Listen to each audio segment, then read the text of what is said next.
Message یہ ہے کہ دوسروں کی نظر سے دنیا کو نہیں دیکھنا چاہیے،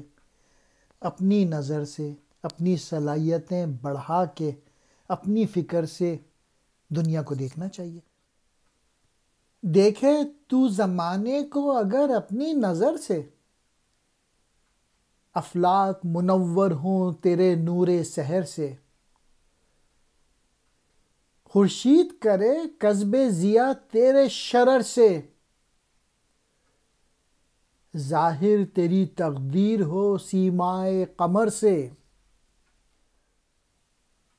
دریا متلاطم ہوں تیری موج گوہر سے، شرمندہ ہوں فطرت تیرے اعجاز ہنر سے،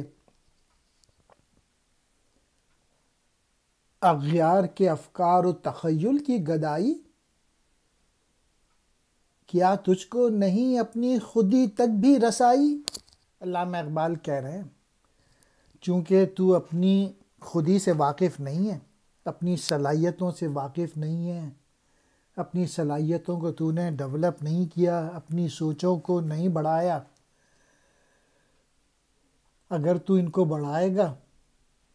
تو آسمان اور اس صبح کی روشنی سے جسے تو اپنی نظر کے زاویے سے دیکھے گا تو روشن ہو جائے گی، اور پھر تجھے نیا زمانہ نظر آئے گا جب تو اپنے آپ کو ڈیولپ کرے گا، جب تو اپنی صلاحیتوں کو بڑھائے گا۔ اور اگر تو نے اپنی صلاحیتوں کو بڑھایا اور دوسروں کی نظر سے دنیا کو نہیں دیکھا تو تیری اس نظر کی چنگاری سے سورج روشنی حاصل کرے گا، اور تیری جو قسمت ہے چاند کی پیشانی سے ظاہر ہوگی، یعنی یہ دنیا تیری مرضی کے تابع ہو جائے گی، دنیا تیرے حساب سے چلے گی اگر تو نے اپنی صلاحیتیں بڑھائیں، اگر تو پرو ایکٹیو رہا۔ تیسرے شعر میں علامہ اقبال کہہ رہے ہیں اگر تو نے صلاحیتیں اپنی بڑھائیں تو تو موتی کی طرح ہو جائے گا، قیمتی موتی کی طرح، اور قدرت بھی تیرے سامنے شرمندہ ہو جائے گی کہ ایسا فن تو میں نے ہی پیدا نہیں کیا جیسا کہ اس انسان نے پیدا کیا ہے اپنی صلاحیتیں بڑھا کے۔ اور یہ جو تیرا موتی ہے، یہ جو تو پیدا کرے گا، یعنی جب اپنی صلاحیتیں بڑھا کے، تو یہ آسانی سے نہیں ہوتا، اس کے لیے طوفانوں کی ضرورت ہوتی ہے، تب جا کے کہیں موتی بنتا ہے، یعنی تجھے بڑی محنت کرنی پڑے گی، تجھے بہت اسٹرگل کرنی پڑے گی، بہت کوشش کرنی پڑے گی، تب تیری صلاحیتیں بڑھیں گی۔ اور آخری شعر میں اقبال کہہ رہے ہیں کہ انہیں تھوڑی تکلیف ہے کہ تم لوگوں نے کیا کیا، اپنی خودی تک نہیں پہنچ سکے، اپنی صلاحیتوں کو نہیں بڑھا سکے، اور اس کی وجہ یہ ہے کہ تم بھیک منگے ہو، تم دوسروں کے خیالات کے ذریعے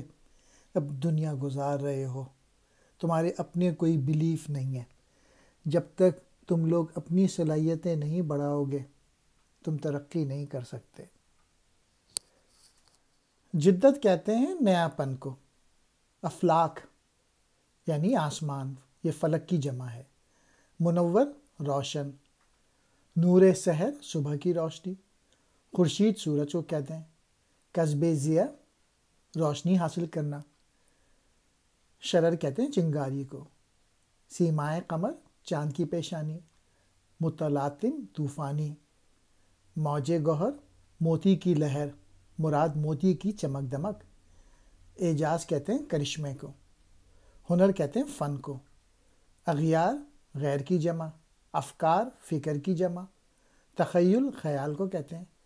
گدائی کہتے ہیں بھیک کو، خودی اپنا آپ، اپنی صلاحیتیں بڑھانا، پوٹینشیل، پرو ایکٹیو ہونا، سیلف ریلائنس، ایگو، رسائی کہتے ہیں پہنچ۔